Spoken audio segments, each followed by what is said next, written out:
அனைவருக்கும் வணக்கம். சோஷியாலஜி ஆப்ஷன்லாம் எடுத்து நான் யூபிஎஸ்சி எக்ஸாமுக்கு ப்ரிப்பேர் பண்ணிகிட்ருக்கிற உங்கள் எல்லாருக்கும் வாழ்த்துக்கள். இந்த சீரீஸில் நாம் முன்னாடியே சொன்னது வேறு சோஷியாலஜி குறித்து நாம் அந்த ஆப்ஷனில் அது பேசிக்ஸ் என்ன, ஸோ பேசிக்லேருந்து அட்வான்ஸ் லெவலில் இந்த கிளாஸஸ் நாம் கொண்டு போக போகிறோம். ஃபஸ்ட் நாம் என்சிஆர்டி இருக்கக்கூடிய அந்த +1 இருக்கக்கூடிய அந்த introduction of sociology, understanding of sociology, இதை பேஸ் பண்ணி நான் ஒரு சம்மரி மாதிரி எடுத்துருக்குறேங்க. நான் அந்த புத்தகத்தை அப்படியே நான் எடுக்க முடியாது, ஏன்னா காப்பிரைட் இஷ்யூ வரும், அதனால் அதை நான் பண்ண முடியாது. ஸோ அதிலிருந்து முக்கியமான பாயிண்ட்ஸ்லாம் எடுத்து இந்த மாதிரி ஒரு கிளாஸ் மாதிரி இந்த ஒரு பிடிஎஃப்பில் நான் ரெடி பண்ணியிருக்கேன். இது சார் தான் நம்ம கிளாஸ் எடுக்க போகிறோம், சரிங்களா? இப்போ முக்கியமான விஷயம் என்ன அப்படின்னா, இந்த சோஷியாலஜி அப்படிங்கிறது சொசைட்டியை பற்றி படிக்கிறது முக்கியமான ஒரு விஷயம். அது மட்டும் இல்லாமல் இதுக்கு ஒரு தனிப்பட்ட ஒரு இன்ட்ரெஸ்ட் வேணும் இது படிக்கிறதுக்கு. இது இல்லை சிலபஸ் ரொம்ப கம்மியாக இருக்குது, எல்லோரும் ஒரு ப்ரூவன் சப்ஜெக்ட்ன்றதுனால ஈஸியாக மார்க் ஸ்கோர் பண்ணலாம் அப்படிங்கிறதுலாம் தாண்டி இதில் ஒரு தனிப்பட்ட இன்ட்ரெஸ்ட் இருந்தால் இன்னுமே அது ஈஸியாக தெரிஞ்சிக்க முடியும். இன்னொன்று நம்ம இந்த மாதிரி சொன்ன மாதிரி நான் இந்த சப்ஜெக்டில் பெரிய எக்ஸ்பர்ட்லாம் கிடையாது, என்னால் முடிஞ்ச அளவுக்கு நான் சொல்லித்தரேன். சில இடங்களில் இந்த கொஹரன்சி இல்லை அப்படின்னா, ஒன்றுக்கு ஒன்று ஒற்றுமை இல்லாமல் இருக்குது அப்படின்னா அதை எப்படி சுவைப்பட சொல்கிறதுன்னு எனக்கு தெரியாது. அதனால் எனக்கு தெரிஞ்ச விஷயங்களை அங்கங்கே சொல்லிகிட்டே வரேன், நீங்கள் அதை தெரிஞ்சுக்குங்க, அதை ஓரளவுக்கு புரிஞ்சுக்குங்க. என்னால் மேக்ஸிமம் ட்ரை பண்ணுறேனே, சரிங்களா? உங்களுக்கு புரிகிற அளவுக்கு நான் சொல்கிறதுக்கு, சரிங்களா? இப்போது கிளாஸ்க்குள்ளே போகலாம், சரிங்களா? இது விடாமல் பாருங்கள். ஒரே நாள் இந்த சப்ஜெக்ட் உங்களுக்கு புரிய ஆரம்பிக்காது. ஒரு ஒரு ஒரு ஒரு தவம் மாதிரி இதை நம்ம பண்ணால் தான் மினிமம் ஒரு 1 மந்த்லேருந்து ஒரு 2 மந்த்தாவது இந்த சப்ஜெக்ட் நம்ம ஒழுங்காக தினமும் இந்த கிளாஸை பார்த்தா மட்டும்தான் உங்களுக்கு அது புரிய ஆரம்பிக்கும். இதுதான் சோஷியாலஜியா அப்படின்னு சொல்லிட்டு. அது வரைக்கும் முன்னாடி இது எதுக்கு நம்ம படிக்கிறோம், இது இன்னொன்று இதெல்லாம் ஈஸியானது தானே, இது நான் கேட்டால நானே சொல்லுவேனே அப்படின்ற மாதிரி தோணும். ஆனால் உங்களுக்கு எழுத வராது. அதுதான் முக்கியமான ஒரு விஷயம். சோஷியாலஜி அப்படிங்கிறது நம்ம சொசைட்டி படிக்கிறது மாதிரி தான். நீங்கள் நடைமுறையில் பார்க்குற விஷயங்களே தான் நீங்கள் இங்கே பேசுவீங்க. ஆனாலும் இது நம்ம எழுதணும் போது எழுத வராது, சரிங்களா? அதனால் இந்த கிளாஸை கவனிங்க, முக்கியமான நோட்ஸை எடுத்துக்குங்க. அது மட்டும் இல்லாமல் புத்தகத்தை கட்டாயம் படிக்கணும். இந்த கிளாஸ் மட்டுமே உங்களுக்கு போதுமானது கிடையாது, ஒன்றுமே கிடையாது. ஜஸ்ட்டு ஒரு மேப் மாதிரி தான் இது நீங்கள் பிடிச்சிட்டு நிறைய புத்தகங்களை வாங்கி நீங்கள் படிக்கணும், அதை திரும்ப ரிவிஷன் பண்ணணும், நிறைய எழுதி பார்க்கணும். அப்படி மட்டும்தான் இது உங்களுக்கு புரிய ஆரம்பிக்கும், நல்லா அண்டர்ஸ்டாண்ட் ஆகும்.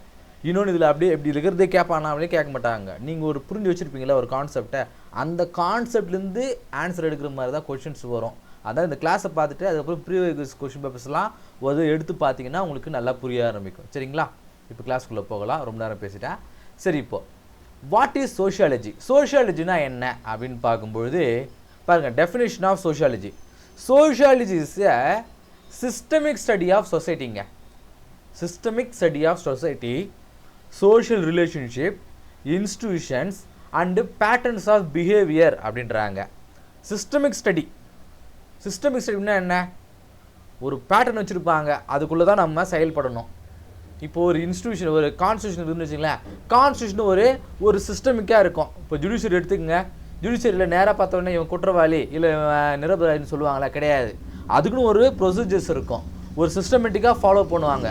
லோயர் கோர்ட்டுன்னு இருக்கும், ஹை கோர்ட் இருக்கும், அதன் மேலே சுப்ரீம் கோர்ட் இருக்கு இல்லையா? ஸோ அது போல் ஒரு சிஸ்டமிக்காக இருக்கிற மாதிரி இந்த சொசைட்டினா என்ன?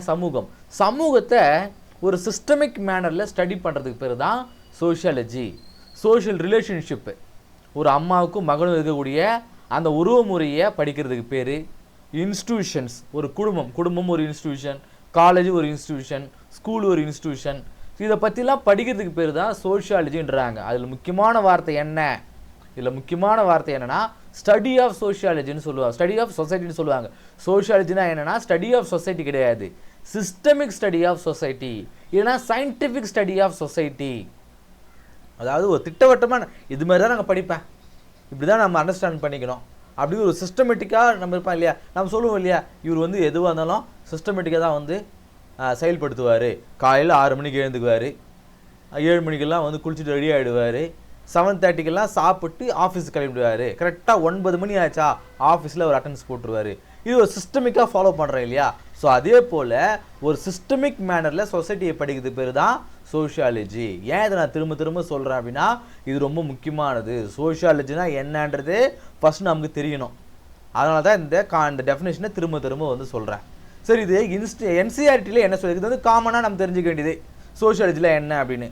என்சிஆர்டி புத்தகத்தில் என்ன கொடுத்துருக்காங்க அப்படின்னு பார்க்கும்போது, sociology is the science of society and social interactions. இன்ட்ராக்ஷன்னா என்ன? ஒரு மனிதர்களும் இன்னொரு மனிதர் வந்து பேசிக்கிறதுக்கு பேர் தான் இன்ட்ராக்ஷன். இன்ட்ராக்ட் பண்ணுறான்னா என்ன? நாங்கள் ரெண்டு பேர் இன்ட்ராக்ட் பண்ணிட்டு இருந்தோம் அப்படின்னா பேசிகிட்டு இருக்கோம். ஒரு கம்யூனிகேஷன் நடக்குது, ஒரு டேட்டா ட்ரான்ஸ்ஃபர் நடக்குது. அது எப்படி வேணாலும் நடக்கலாம். பேச்சு மூலிமா நடக்கலாம், சைகை மூலமாக நடக்கலாம், இல்லை எழுத்து மூலமாக நடக்கலாம், இல்லை தொடுவதின் மூலமாக நடக்கலாம். எப்படி வேணாலும் வெரைட்டி ஆஃப் இன்ட்ராக்ஷன்ஸ் இருக்குது இல்லையா? ஸோ சோஷியலுக்கு இடையில், சொசைட்டிக்கு நடுவில், இண்டிவிஜுவலாக இருந்தாலும் சரி, ஒரு குரூப் ஆஃப் இருந்தாலும், ஒரு குரூப்புக்கு இன்னொரு குரூப்புக்கு இடையிலையோ, இல்லை இண்டிவிஜுவலுக்கும் ஒரு குரூப்புக்கு இடையிலையோ, இல்லை இண்டிவிஜுவலுக்கும் இடையில இருக்கக்கூடிய அந்த இன்ட்ராக்ஷனை தான், அந்த இன்ட்ராக்ஷனை சோஷியல் இன்ட்ராக்ஷன் சொல்லுவோம். அதை ஸ்டடி பண்ணுறதுக்கு பேர் தான் இங்கே பாருங்கள், இந்த இடத்துல வந்து சயின்ஸ்னு சொல்கிறாங்க. இதை நிறைய திங்கர்ஸ், இவங்களை வந்து இந்த சோஷியாலஜியை பற்றி சொல்கிறவங்களை வந்து திங்கர்ஸ்னு சொல்லுவாங்க. நிறைய திங்கர்ஸ் வந்து இந்த சோஷியாலஜியை ஒரு சயின்ஸாக வந்து பார்க்குறாங்க, சயின்டிஃபிக். இப்போ நீங்கள் பார்ப்பீங்க, இப்போ பேச்சுலர் நீங்கள் வந்து ஒரு டிகிரி படிக்கிறீங்க அப்படின்னா, என்னப்பா டிகிரி படிக்கிறீங்கன்னு கேட்பாங்க. நான் பிஏ படிக்கிறேன்னு சொல்லுவாங்க, பிஎஸ்சி படிக்கிறேன்னு சொல்லுவாங்க. அது என்ன பிஏ பிஎஸ்சி எல்லாம் டிகிரி தானே அப்படின்னா, நீங்கள் வேறு பிஏ பேச்சுலர் ஆஃப் ஆர்ட்ஸ்னு சொல்லுவாங்க. இப்போ இங்கிலீஷு தமிழ் இதெல்லாம் வந்து பிஏ தமிழ், பிஏ இங்கிலீஷ்னு சொல்லுவாங்க, பிஏ ஹிஸ்ட்ரின்னு சொல்லுவாங்க. இதெல்லாம் வந்து சயின்ஸாக கன்சிடர் பண்ண மாட்டாங்க. ஆனால் பிஎஸ்சின்னு சொல்லுவாங்க, பேச்சுலர் ஆஃப் சயின்ஸ். இப்போ ஜுவாலஜி, பாட்டனி இதெல்லாம் பாருங்கள் பேச்சுலர் ஆஃப் சயின்ஸ்னு சொல்லுவாங்க. ஸோ அதுபோல் சோஷியாலஜியுமே ஒரு சயின்ஸ் தான். சோஷியாலஜியுமே ஒரு சயின்ஸ்னு சில திங்கர்ஸ் வந்து சொல்லியிருப்பாங்க. ஸோ என்சிஆர்டியில் sociology is a science of society. சொசைட்டியுடைய சயின்ஸை படிக்கிறதுக்கு பேர் தான் சோஷியாலஜி. சரிங்களா? சரி, இப்போது சோஷியாலஜினா என்னன்ற டெஃபினேஷனை பார்த்துட்டோம். நம்ம எதனால் சோஷியாலஜியை ஸ்டடி பண்ணணும்? ஒய் வி ஸ்டடி சோஷியாலஜி அப்படின்னு பார்க்கும்போது, ஹெல்ப் அஸ் அண்டர்ஸ்டாண்ட் சொசைட்டி சயின்டிஃபிக்லின்றாங்க. அதாவது அறிவியல் பூர்வமாக நாம் எப்படி சொசைட்டியை அண்டர்ஸ்டாண்ட் பண்ணிக்கிறது, அதுக்கு நாம் சோஷியாலஜி படிக்கணும். Encourages us to question stereo types.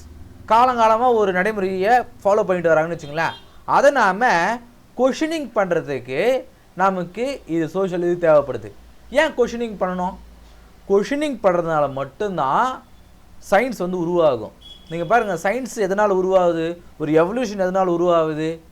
கேள்விகள் கேட்பதன் மூலமாக தான் உருவாகும். Questioning everywhere. எங்கே பார்த்தாலும் நீங்கள் கொஷின் கேட்கணும். ஏன் ஏரோப்ளேன் வந்து ஏன் நம்மளால் பறக்க முடியல? ஒரு மனிதனை சிந்தனைத்து அந்த அந்த கேள்வியின் வாயிலாக தானே ஏரோப்ளேன் கிடைச்சிது. நம்ம நடந்து போயிட்டுருக்கோம், ஏன் நம்மளால் நடக்க முடியுது? பறவைகள் மாதிரி ஏன் நம்ம பறக்க முடியாதுன்னு ஒரு மனிதன் யோசிச்சதுனால தான், அந்த கேள்வி கேட்டதுனால தான் ஏரோப்ளேன் கண்டுபிடிக்க முடியுது. இங்கேருந்து இங்கேருந்து ஒரு அமெரிக்காவில் ஒருத்தருக்கு நம்மளால் பேச முடியுது அப்படின்னா, அந்த ஏன் பேச முடியாதுன்னு ஒரு கேள்வினால தான் செல்ஃபோனு கிடச்சிது. ஸோ கொஷினிங் இந்த ஸ்டீரியோ டைப்ஸ். இப்போ பெண்கள் வீட்டுக்குள்ளேயே தான் இருக்கணும், வெளியே வரக்கூடாது, அது ஒரு ஸ்டீரியோ டைப். ஏன் அப்படின்னு கொஷின் பண்ணும்போது அதுக்கான சரியான ஆன்சர் எனக்கு கிடைக்காத போது நீ கொடுக்குற ஆன்சர் வந்து எனக்கு கன்வின்சிங்காக இல்லை, ஸோ நான் வெளியே வருவேன். So questioning everywhere builds critical thinking about social structure. இந்த சமுதாய படிநிலைகளில் இருக்கக்கூடியதை அந்த கிரிட்டிக்கல் திங்கிங்கை இம்ப்ரூவ் பண்ணுறதுக்காக. Prepares us for social change and reforms. நம்ம சமுதாயம் இருக்கக்கூடிய ஏதோ ஒரு ஸ்டீரியோ டைப் இருக்குதுன்னு வச்சுங்களேன், ஏதோ ஒரு பிற்போக்குத்தனமான ஒரு இந்த ஃபண்டமெண்டலிசம் இருக்குதுன்னு வச்சுங்களேன், ஒரு அடிப்படைவாதம் இருக்குதுன்னு வச்சுங்களேன், அதை கொஷினிங் பண்ணுறதுக்காகவும், அதை சேஞ்சஸ் வரும்போது, ரீஃபார்ம்ஸ் வரும்போது அதுக்கு நாம் ப்ரிப்பேர்டாக இருக்கிற மாதிரியும் அதுக்கு நாம் சோஷியாலஜி படிக்கணுன்றாங்க. நீங்கள் சோஷியாலஜி படிக்கும்போது ஒரு விஷயம் நமக்கு சொல்லுவாங்க, இந்த சொசைட்டி அப்படிங்கிறது இட் இஸ் நாட் நேச்சுரலி கிரியேட்டட்னுவாங்க. அதாவது இயற்கையாக வந்து சொசைட்டியானது உருவாகிருக்காது, இது வந்து உருவாக்கப்பட்டிருக்கும். இட் வாஸ் கிரியேட்டட்னுவாங்க. சொசைட்டி அப்படிங்கிறது இது வந்து நேச்சுரலாக ஒரு மரம் செடி மாதிரி இயற்கையாக உருவானது கிடையாது. சொசைட்டி அப்படிங்கிறது இட் வாஸ் பில்ட். அதாவது இதுக்கு முன்னாடி அது உருவாகி இருக்கும். ஒரு கட்டிடம் மாதிரி, ஒரு தொழிற்சாலை மாதிரி, ஏதோ ஒரு பொருள் மாதிரி சொசைட்டியும் வந்து பில்ட் பண்ணது தான். இப்போ நான் போகிற வழியில் ஒரு பஸ் ஸ்டாப் ஒன்று இருக்கும், அது ரோட்டில் மட்டும்தான் இருக்கும். ரோட்லேருந்து கொஞ்சம் தூரம் போனதுக்கு ஒரு 1 or 2 கிலோமீட்டர் போனதுக்கு தான் அந்த கிராமமே வரும். இப்போ அந்த கிராமத்தில் கடைங்களே இருக்காது, ஒரே ஒரு பஸ் ஸ்டாண்டு மட்டும்தான் இருக்கும், வேறு எதுவுமே கிடையாது. இப்போ அந்த இடத்துல ஒரு சின்ன சின்ன கடைகள் உருவாகுது. ஒருத்தர் கடை வைக்கிறாரு, அதை பார்த்துட்டு இன்னொருத்தர் கடை வைக்கிறாரு. இப்படி கடை வச்சு என்ன ஆகுது அப்படின்னா, அந்த இடத்துல பாருங்கள், இப்போ நான் இருக்கிறத விட இப்போ நான் போகிற வழியில் இருக்கக்கூடிய அந்த சின்ன கிராமம் அது ஒரு சிட்டி மாதிரி, ஒரு செமி அர்பன் சிட்டி மாதிரி அது மாறிடுச்சு. காரணம் என்ன? இப்போ ஒரு 10 to 15 இயர்ஸில் தான் அந்த சேஞ்சஸ் வந்து நடந்தது. அது காரணம் என்ன? அது நேச்சுரல் உருவாச்சா? கிடையாது. It was created. ஒருத்தரை மாற்றி ஒருத்தரை பார்த்து இன்னொருத்தரை உருவாக்குறதுனால அது உருவாகுது. ரொம்ப ஸ்லோவாக போகிறேன்னு நினைக்கிறேன், கொஞ்சம் ஃபாஸ்ட்டாக போகிறேன். Sociology teachers us look beyond individual. Sociology நமக்கு என்னெல்லாம் கற்றுக் கொடுக்குது? இதனால் நம்ம படிக்கிறோம். நாம் எதனால் சோஷியாலஜி இதனால் படிக்கிறதுனால நமக்கு அது என்னென்னலாம் சொல்லுது? Look beyond individual behaviour. ஒரு தனிப்பட்டவருடைய அந்த நடத்தையை தாண்டி நீங்கள் அதை தாண்டி நம்ம சிந்திக்கக்கூடிய அந்த அறிவு நமக்கு கொடுக்குது. Look beyond individual behaviour. ஒருத்தர் வந்து வினோதமாக நடந்துக்கிறாரு அப்படின்னா, இல்லை எப்போ பார்த்தாலும் ஒரு கோவப்பட்டு இருக்காரு, எப்பவுமே ஒரு பாசமாக இருக்காரு அப்படின்னா, அந்த பிஹேவியர் அப்படிங்கிறது அவருடைய தனிப்பட்ட பிஹேவியர் கிடையாது. அவர் வாழக்கூடிய சொசைட்டியுடைய பிஹேவியர். அந்த சொசைட்டி அவர் எந்த மாதிரி ஒரு பர்சனாக மோல்ட் ஆகியிருக்கு அப்படிங்கிறது அது மூலமாக தான் நம்ம தெரிஞ்சுக்க முடியும். Understand the largest social forces influencing the people. ஒரு பெரிய கட்டமைப்பு, ஒரு சொசைட்டியானது எப்படி ஒரு தனிப்பட்ட மனிதனை இன்ஃப்ளூயன்ஸ் பண்ணுது. இப்போ நம்ம கல்யாணமே வேணான்னு சொல்லுவோம், ஆனால் நம்ம ஃபேமிலியிலே ஆகட்டும், நம்ம சொந்தக்காரங்களாகட்டும் கல்யாணம் பண்ணுன்னு சொல்லிகிட்டே இருப்பாங்க. அப்போ என்ன ஆகுது? நமக்குள்ளே ஒரு மனமாற்றம் ஏற்படும். ஸோ சொசைட்டி தான் நமக்குள்ளே இன்ஃப்ளூயன்ஸ் பண்ணுது, அதுதான் சொல்கிறாங்க. ஸோ இதெல்லாம் நமக்கு தெரிஞ்சுக்கிறதுக்கு சோஷியாலஜி நமக்கு ஹெல்ப்ஃபுல்லாக இருக்குது. சரி, சோஷியாலஜி என்னென்ன ஃபீச்சர்ஸ் இருக்குது அப்படின்னு பார்க்கும்போது, சிஸ்டமிக் ஸ்டடி, மேலே சொன்ன மாதிரி தான் சிஸ்டமிக் ஸ்டடி. ஒரு சயின்டிஃபிக் மெத்தடை நம்ம ஃபாலோ பண்ணோம். இப்போ கெமிஸ்ட்ரி லேபுக்கு போகிறேன்னு வச்சுங்களேன், இவ்வளோ இந்த பிப்பெட் எடுத்துக்கோ, ஒரு 5 ml கெமிக்கலை சேரு, 10 ml கெமிக்கலை சேருன்னு சொல்லுவாங்க இல்லையா, அது ஒரு சயின்டிஃபிக் மெத்தட். ஸோ அது போல் ஒரு சொசைட்டி நம்ம அண்டர்ஸ்டாண்ட் பண்ணணும் அப்படின்னா சோஷியாலஜி மூலமாக நம்ம ஸ்டடி பண்ண முடியும். ஸ்டடிஸ் த குரூப்ஸ், கலெக்டிவ்ஸாக தான் நம்ம ஸ்டடி பண்ண முடியும், நாட் இண்டிவிஜுவல்ஸ். இப்போ ஒரு ஃபேமிலியில் ஒரு பையன் மட்டும் அடங்காதானே இருக்கான் அப்படின்னா அவன் ஏன் அவனை தனிப்பட்டு கூடணும் இல்லாமல் அந்த ஃபேமிலி அவனை அந்த நிலைமைக்கு கொண்டு வந்துச்சு இல்லையா. ஸோ அந்த ஃபேமிலி ஸ்டடி பண்ணணும். கலெக்டிவான ஒரு ஸ்டடி கொண்டு வரதுக்கு பேர் தான் சோஷியாலஜி. பேட்டர்ன்ஸ் ஆஃப் இன்ட்ராக்ஷன், ஒரு சோஷியல் நார்ம்ஸ். ஒரு இன்ஸ்டியூஷன் இருக்குது, சில குடும்பங்களில் பிள்ளைகளை நீங்கள் சுதந்திரமாக இருக்குன்னு சொல்லுவாங்க, சில குடும்பங்களில் சுதந்திரமாக இருக்கணும் கட்டுப்பாடோடு இருக்குன்னு சொல்லுவாங்க. ஸோ இந்த நார்ம்ஸை அண்டர்ஸ்டாண்ட் பண்ணிக்கிறதுக்கு நமக்கு சோஷியாலஜி ஹெல்ப்ஃபுல்லாக இருக்குது. சோஷியல் இன்ஸ்டியூஷனை பற்றி படிக்கிறதுக்கு நமக்கு ஹெல்ப்ஃபுல்லாக இருக்குது. ஃபேமிலியை பற்றி, ரிலீஜன் மதங்களை பற்றி, எஜுகேஷன் சிஸ்டமை பற்றி, இந்த ஸ்கூல்ஸ் அண்ட் காலேஜஸ் பற்றி படிக்கிறதுக்கு நமக்கு சோஷியாலஜி யூஸ்ஃபுல்லாக இருக்குது. அப்ஜெக்டிவ் அண்ட் கிரிட்டிக்கல், அதாவது என்னுடைய தனிப்பட்ட முடிவுகள் தாண்டி ஒரு அப்ஜெக்டிவாக ஃபேக்ட்ஸ் அண்ட் டேட்டாஸை பேஸ் பண்ணி நம்ம சொல்கிறது. இப்போ உதாரணத்துக்கு இப்போ தமிழ்நாட்டில் நாளைக்கு ஒரு 1 month பிஃபோர் வந்து ChatGPT நான் ஒரு கேள்வி கேட்குறேன், இந்தியாவில் த பெஸ்ட் சிஎம் யார் அப்படின்னு கேள்வி கேட்குறேன். உடனே அது என்ன சொல்லுது? யூபியில் இருக்கக்கூடிய யோகி ஆதித்யநாத்னு சொல்லுது. நான் உடனே கேட்குறேன், எதனால் நீ அவங்கள பெஸ்ட்டுன்னு சொல்கிறேன் அப்படின்னு கேட்கும்போது அது லிஸ்ட் ஆஃப் விஷயங்களே சொல்லுது, இதெல்லாம் நான் அவங்கள பெஸ்ட்டாக சொல்கிறேன் அப்படின்னு சொல்லிட்டு.